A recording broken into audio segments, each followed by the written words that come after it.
Hello everyone, I am Neha from Query Solution, one-stop solution for all your queries. So students, आज का ये video chemistry के एक chapter chemical reaction के ऊपर बेस्ड है और अगर आप इस पूरे वीडियो को कम्प्लीटली देखेंगे तो मैं आपके कुछ ऑब्जेक्टिव्स को फुलफिल करने में आपकी हेल्प कर सकती हूँ, जो मेजरली है कि आखिरकार एक केमिकल रिएक्शन होता क्या है, एक केमिकल रिएक्शन के अंदर ये रिएक्टेंट और प्रोडक्ट्स नाम के कौन से टर्म्स होते हैं और किसी भी केमिकल रिएक्शन को बैलेंस किस तरीके से किया जाता है। सो अगर आप भी ये ऑब्जेक्टिव्स अपने क्लियर करना चाहते हैं so do watch the video completely and let's get started with the video.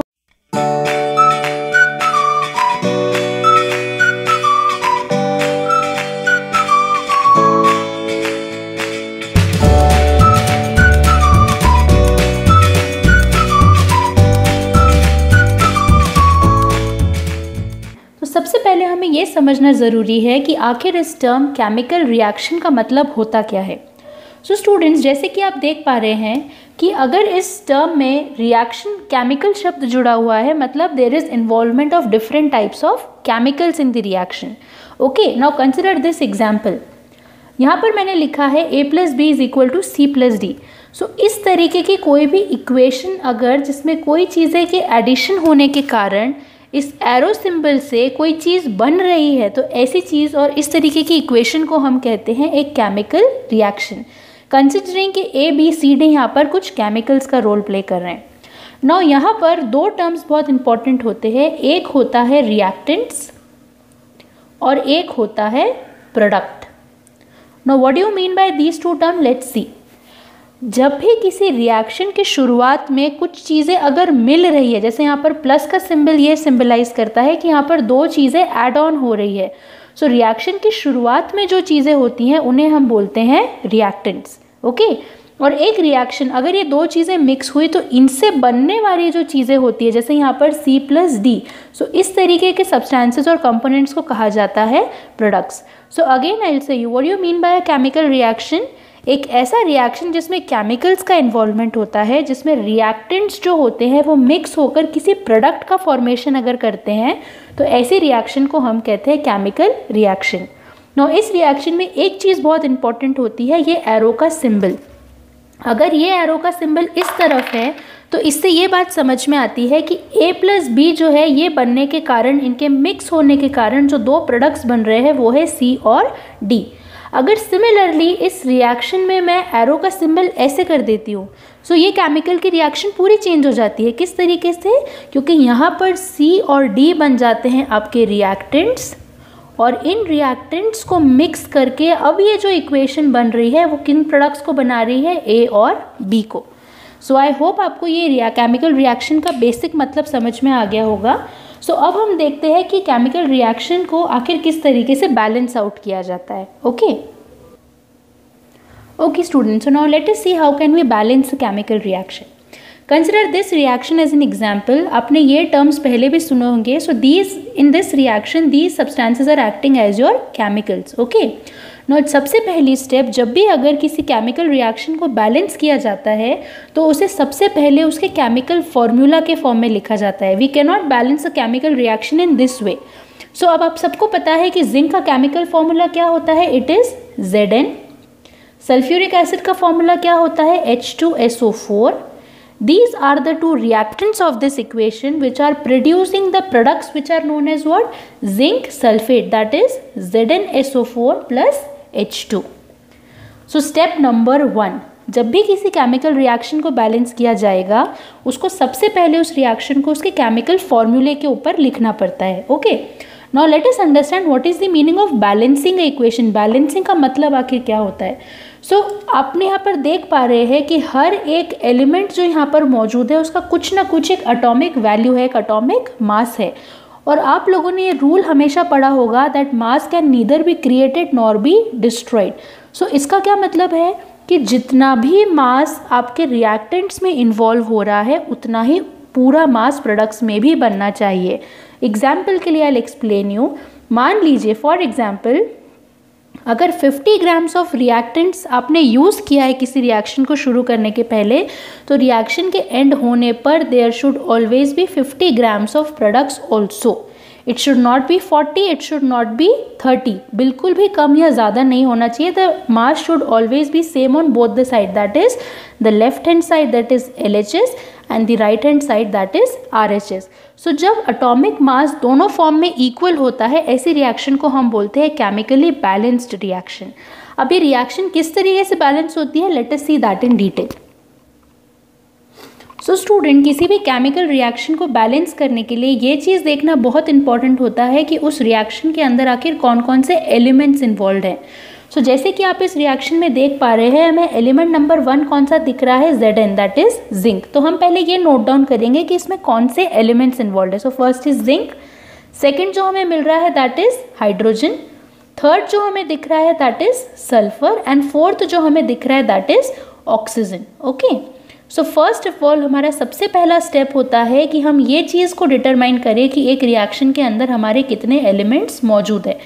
Now this side of reaction is known as the LHS, that is the left hand side, and this side of the reaction is known as the RHS, that is the right hand side. So अब हम ये देखेंगे कि left hand side और right hand side पर इन particular elements के कितने atoms मौजूद है. सो जिंक का लेफ्ट हैंड साइड पे कितने एटम मौजूद है, दैट इज 1. हाइड्रोजन आपको दिख रहा होगा कितने एटम्स मौजूद है, दैट इज 2. सल्फर के कितने हैं, 1, एंड ऑक्सीजन के कितने हैं, 4. Okay, now similarly we'll move on to the right hand side. Zinc के यहाँ पर कितने एटम्स मौजूद है, दैट इज सिंगल 1. सल्फर के कितने मौजूद है, 1, सो हम इसे यहाँ लिखेंगे. ऑक्सीजन के कितने मौजूद है, 4, और हाइड्रोजन के कितने मौजूद है, 2. नाउ नेक्स्ट इंपॉर्टेंट चीज़, जब एक बार आपने इस तरीके से एक टेबल बना ली तो अब यहाँ पर आपको मैचिंग करके देखना है कि क्या दोनों जगह ये चीज़ें मैच हो रही हैं या नहीं. अगर हो रही हैं तो ऐसी इक्वेशन को हम बोलेंगे केमिकली बैलेंस्ड इक्वेशन, और अगर नहीं हो रही है तो फिर हमें किसी तरह के कुछ चेंजेस करने पड़ते हैं इसे बैलेंस करने के लिए. तो हम इस इक्वेशन को देखते हैं. LHS और RHS दोनों साइड पर जिंक बैलेंस्ड है, so that is balanced, this element is balanced. Hydrogen is similar, sulfur is similar, and oxygen is similar. So this chemical reaction is said to be a chemically balanced reaction. Now let us take an example of one reaction which is not balanced, which we need to balance. So let us check it out that. Now let us see another example जिसमें इस reaction, इस unbalanced chemical reaction को हम किस तरीके से balance करेंगे. So again हम सारे पहले elements जो है वो लिखकर उनके number of atoms LHS और RHS के ऊपर mention करेंगे. सबसे पहला एलिमेंट है Fe, that is iron, next is hydrogen, and next is oxygen. So let us see इनके कितने एलिमेंट्स मौजूद है. सो LHS पे आयरन के एलिमेंट है 1, हाइड्रोजन के हैं 2, और ऑक्सीजन के हैं 1. Where as on the RHS side iron के हैं 3, ऑक्सीजन के हैं 4, और हाइड्रोजन के हैं 2. Now you can see easily this reaction is a chemically unbalanced reaction. ये रिएक्शन के अंदर सिर्फ आपको फिलहाल हाइड्रोजन बैलेंस दिख रहा होगा, जबकि आयरन और ऑक्सीजन इस रिएक्शन के अंदर बैलेंस नहीं है. सो लेट अस सी कि हम इसे कैसे बैलेंस करेंगे. ऐसी अनबैलेंस रिएक्शन को बैलेंस करने के लिए सबसे पहले ये देखना ज़रूरी होता है कि LHS और RHS दोनों ही साइड पे ऐसा कौन सा कंपाउंड मौजूद है जिसमें मैक्सिमम नंबर ऑफ एटम्स है. जैसे कि यहाँ पर आप देख पा रहे होंगे ये एक ऐसा कंपाउंड है जिसमें मैक्सिमम नंबर ऑफ एटम्स है, राइट, जिसमें आयरन के 3 और ऑक्सीजन के 4 है, और हाईएस्ट इसमें है oxygen. So let us work out first on oxygen. अब देखिए ऑक्सीजन के LHS साइड पे तो है 1, पर RHS साइड पे कितना है, 4. अब यहाँ पर अगर हम इसे 4 टाइम्स कर देते हैं तो ये रिएक्शन जो है हमारी ये हो जाएगी equal, that is 4 and 4. So let us see हम इसे किस तरीके से लिखेंगे.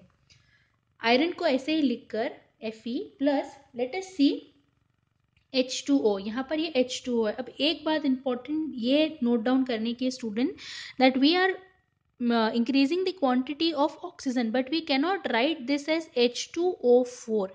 यहाँ पर आप 4 नहीं लिख सकते. क्यों? बिकॉज अगर आपने ये टर्म कर दिया so this will become another compound which will disbalance our equation which will make your equation को इनकरेक्ट. सो इम्पॉर्टेंट चीज़ ये है कि हम ये 4 नंबर ऑफ एटम्स को मेंशन करेंगे इस पर्टिकुलर कंपाउंड के बाहर. Now let us write the another equation as such Fe3O4 plus H2.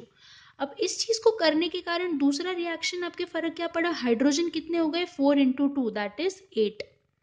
सो अब आपके LHS साइड पे जो हाइड्रोजन हो गए हैं वो 2 ना होकर अभी कितने हो गए हैं, वो हो गए हैं 8. सो ऑक्सीजन तो आपने बैलेंस कर लिया यहाँ पर, पर अब जो दो चीजें बैलेंस करने की हो गई वो कौन सी हो गई, एक हो गया आयरन और दूसरा हो गया hydrogen.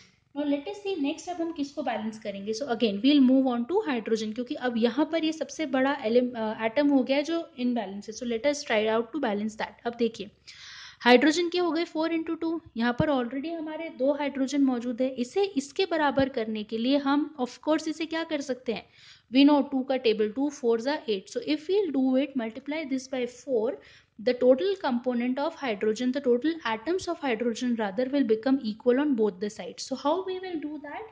Again we cannot do this H2 4, we cannot write like this, बल्कि हम क्या करेंगे, इस रिएक्शन में हम इसे कर देंगे Fe plus 4H2O give rise to Fe3O4 plus hydrogen already क्योंकि हमारा इस तरीके से है हम यहाँ पर लिख देंगे 4। सो यहाँ पर 4 × 2 8 हाइड्रोजन, यहाँ पर 4 × 2 8 हाइड्रोजन। ओके, ऑक्सीजन हमने ऑलरेडी बैलेंस कर लिया, 4 atoms of oxygen this side, 4 atoms of oxygen this side. Now बहुत सिंपल हमारा आखिरी चीज बची है, ये बैलेंस है, ये बैलेंस है। अब किसको बैलेंस करना बचा है हमें, आयरन को। आयरन RHS पे कितने टाइम्स एटम्स है उसके 3, LHS पे कितने हैं 1। So simply if we multiply this by 3 more atoms, the reaction will get balanced. How we can do that? We can simply write 3 atoms of iron like this. So if now we will see the number of elements that are present of iron, of hydrogen and of oxygen are balanced on both the side, that is LHS and the RHS. So ये जो हमारी initially unbalanced equation थी, इस reaction को हमने इस पूरे तरीके से बैलेंस आउट किया है। ओके स्टूडेंट्स, सो इसी तरीके से किसी भी रिएक्शन को आप इजीली बैलेंस कर सकते हैं। सबसे पहले उसकी एक टेबल बनाइए, उसमें कितने एलिमेंट्स उस रिएक्शन के अंदर है वो लिखिए, LHS और RHS पे उनके कितने नंबर ऑफ एटम्स है वो लिखिए, and start up with the compound that has got maximum number of atoms into it. So initially धीरे धीरे जब आप करके देखेंगे, finally we'll come to a conclusion जहां पर एक रिएक्शन को आप कंप्लीटली बैलेंस कर पाएंगे। सो आई होप आपको ये वीडियो समझ में आया है। If you have got any queries you can ask to me in the comment section box, I will be very happy to help you out. And please, if you're liking my video, give me a big thumbs up. I really need your support. It motivates me to work further for you. So thank you and have a nice day.